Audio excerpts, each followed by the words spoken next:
All right, guys, welcome back to another episode of the weekly gaming fix, where we give you news articles, updates, and anything game related coming through next week or the week before. So, we got a very busy week. Now, I know over the summer it was a little bit of a drought, but man, oh man, when it rains, it pours for games. So we got some, we got some news for the upcoming fall. And our biggest thing that we're going to talk about is Gamescom. So shout out to Germany. Shout out to the host. I forgot his name. But yeah, so major things. Hold on, let me pull them up right quick.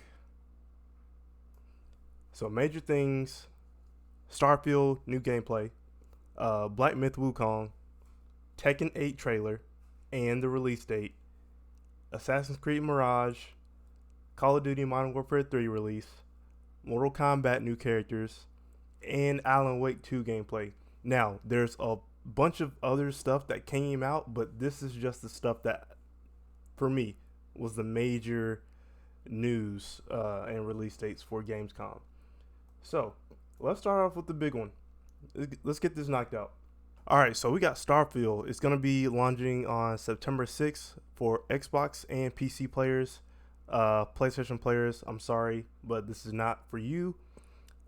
It's by Bethesda, and I think this is gonna redeem Bethesda.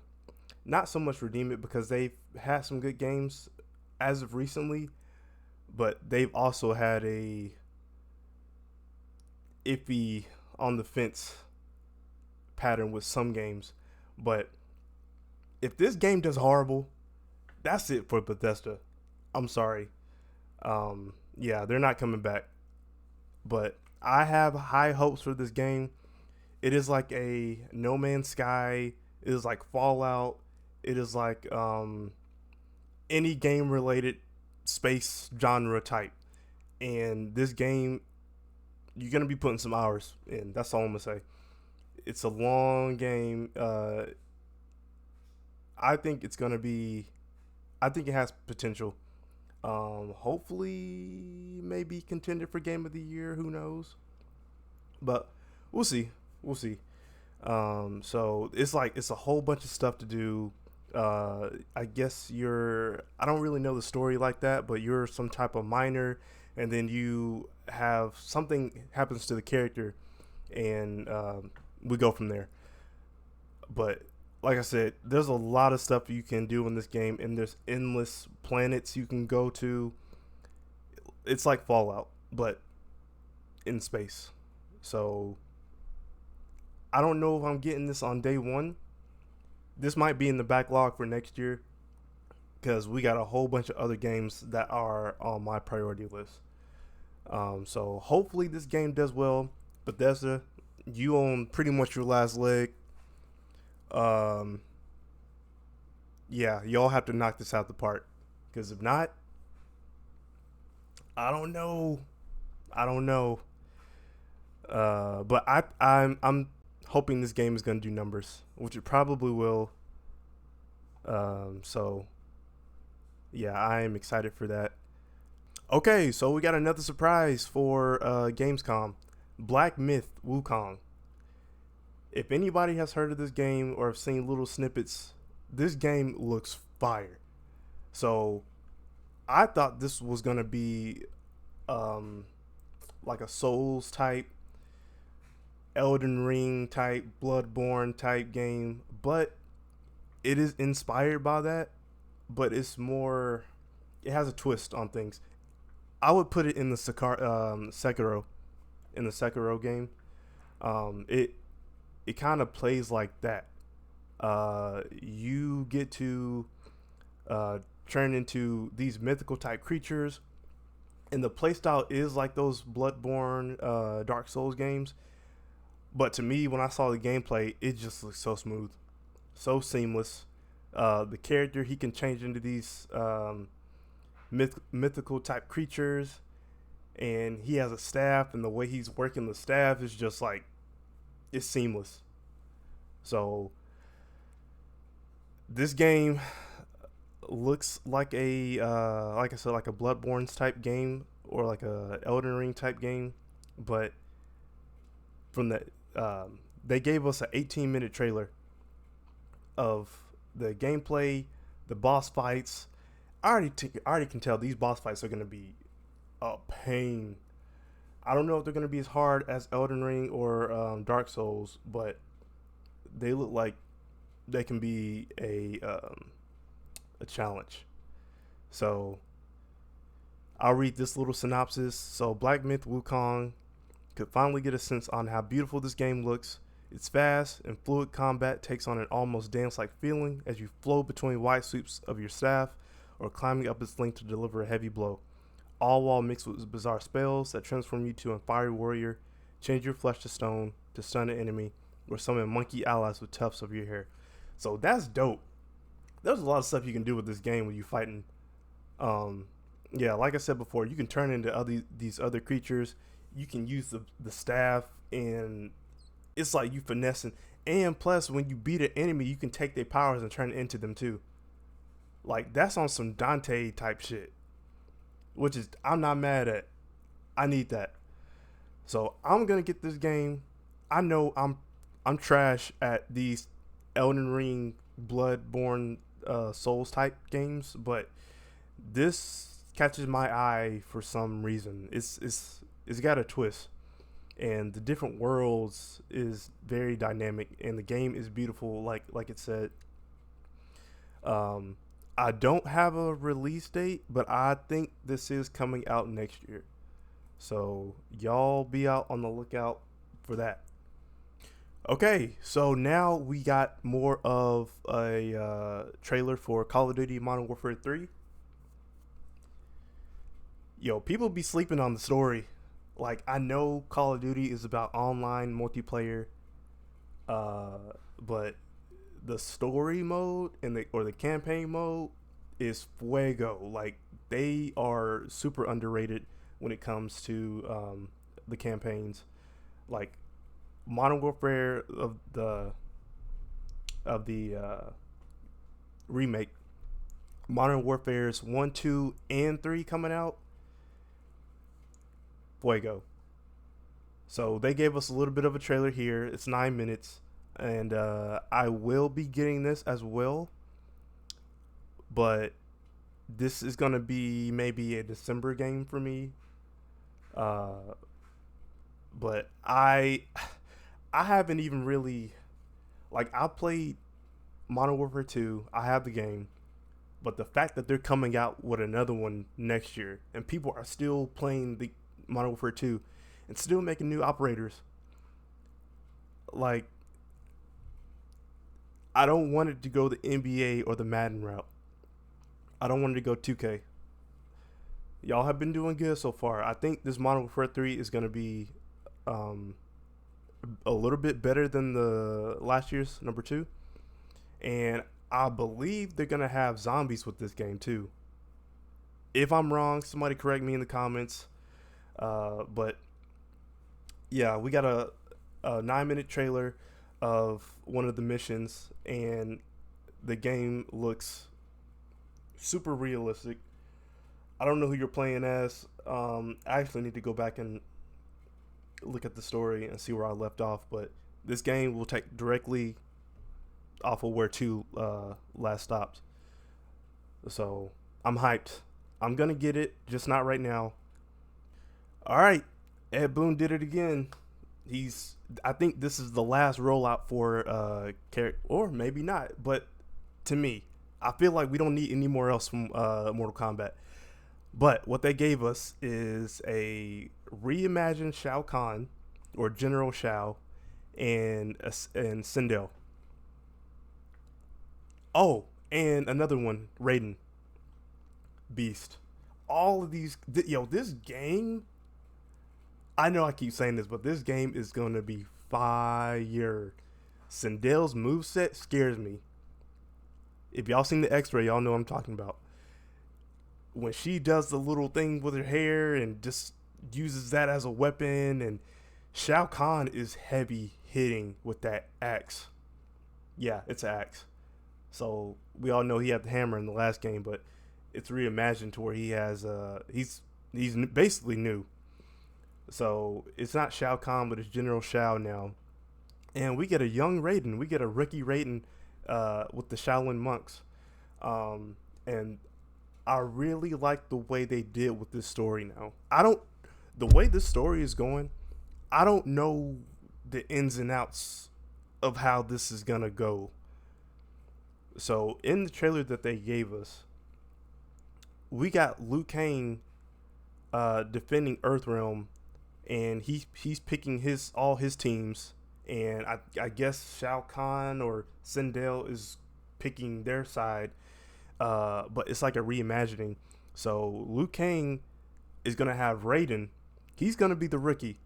So if you played the previous games of Mortal Kombat, you know Raiden was always the coach. He was always the mentor.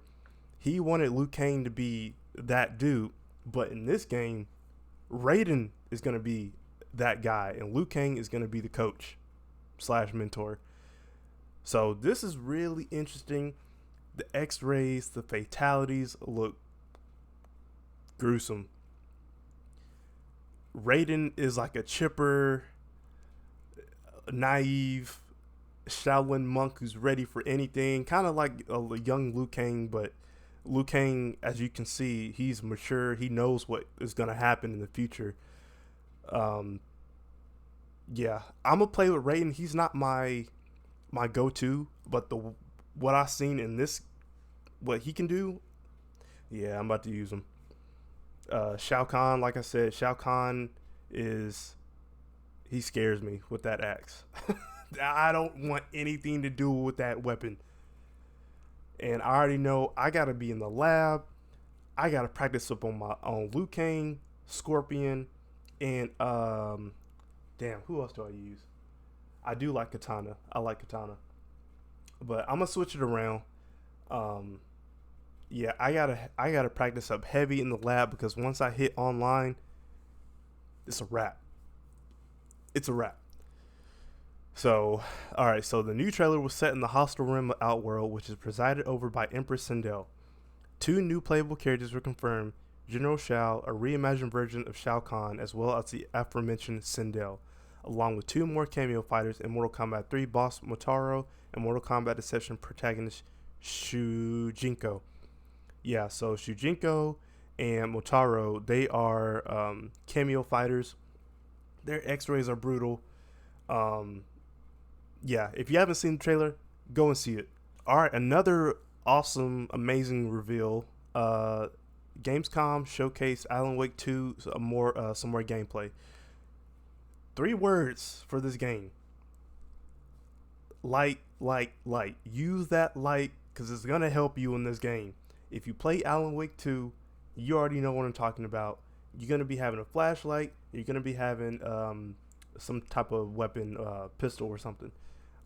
You switch off with 2 characters, but we got a little bit more with Alan Wake. This game looks terrifying. The darkness really sets the tone. It's very moody. You're all alone. What they gave us in the trailer, I think you're like underground in a subway or something, and then you switch off to the FBI agent. I forgot her name. And I'm interested in how the characters are going to switch off. So is it going to be like each level we switch off with somebody, or is it going to be like The Last of Us 2 type, where we play for long for we play with one character for like a lengthy period of time, and then we switch off to another character halfway through the game.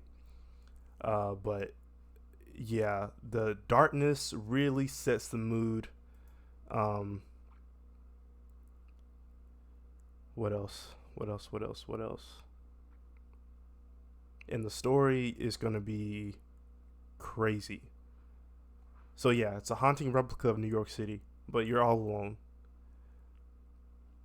So I am excited for this game. I believe it comes out in October. So that's definitely going to be a day one. All right, so the biggest news for me is Tekken. They released some more info. which is really good. I am ready for this game. I am excited. I'm ready to play my dude Jin. I'm ready to play Kazuya. I'm ready to play King. I'm ready to play everybody.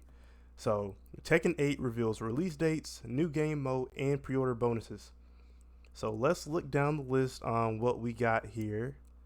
So Tekken 8 will be released on January 26, 2024, and pre-orders will be available on August 22nd, giving fans something to look forward to in the year.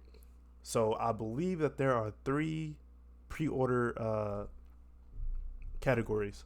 So you get the gold, you get the ultimate, and I think you get some type of deluxe. I'm not gonna go with the ultimate because I think that's the highest tier. I think I'm gonna go with the deluxe. But yeah, August 22nd, which already passed. Pre-order this game. I'll probably pre-order it next month. And this game comes out January 26th next year. So I'm not mad at the date. I'm actually glad this is coming out next year because we got Street Fighter and we got Mortal Kombat coming out. They would have came out in the same year. Tekken 8 would have just. I really don't want to compete with all the other fighting games, so I'm glad they're spreading it out. So the new game will feature a new game mode called Arcade Quest, which aims to recreate the classic feel of playing Tekken at a mall and allows players to create a custom avatar to compete against AI opponents.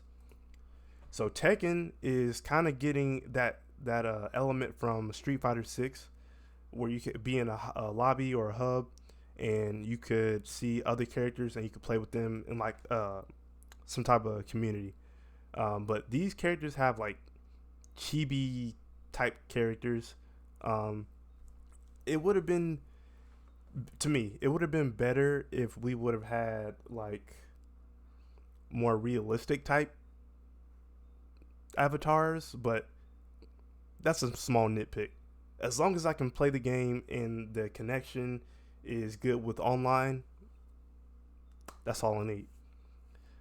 So alongside the release in game mode, we got 32 playable characters, and also a fan favorite, Yoshimitsu, is coming back.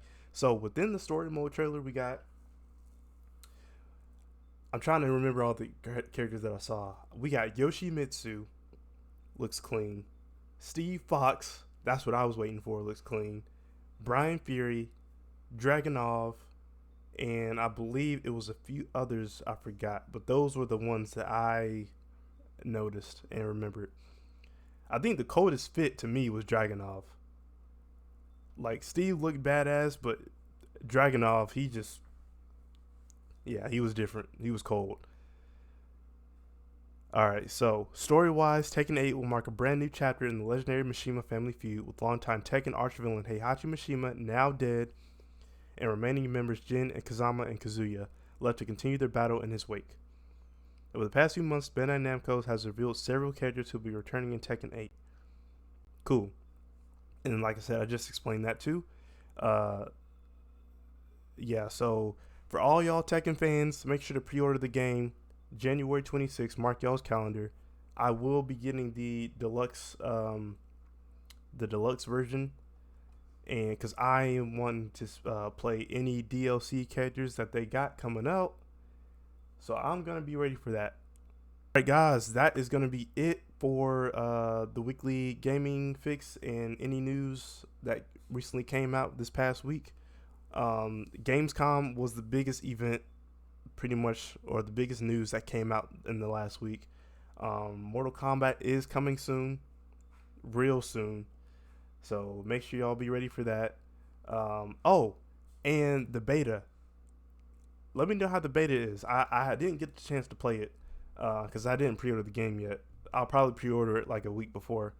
But yeah, that's going to be it for this week. I hope y'all have a happy Sunday and a good week. And I will see y'all on the next one. Deuces.